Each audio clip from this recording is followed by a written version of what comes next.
Alloh taolo bir oyatida aytadiki: "Va may yattaqillaha yaj'al lahu makhraja."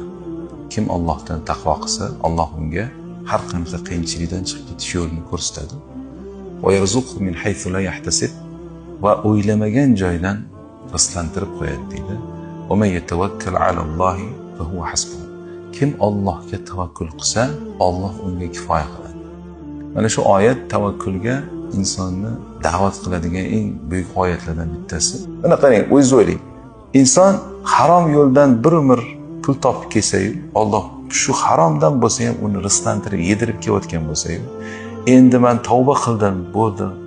Alloh rozi bo'lgandek yashayman, halol yo'l bilan pul topaman desa-yu, Alloh endi tashab qo'yadi. Shuncha yil uni boqib kelib, endi Allohga qadam bosganda tashab qo'yadi. Hech qachon. Bu Allohga yomon gumon qilish bo'ladi, bunaqa fikrlash. Alloh taolo bandalariga o'ta rahimli, o'ta mehribon va u Ar-Razzaq bo'lgan zot, ya'ni rizqlantiruvchi bo'lgan zot.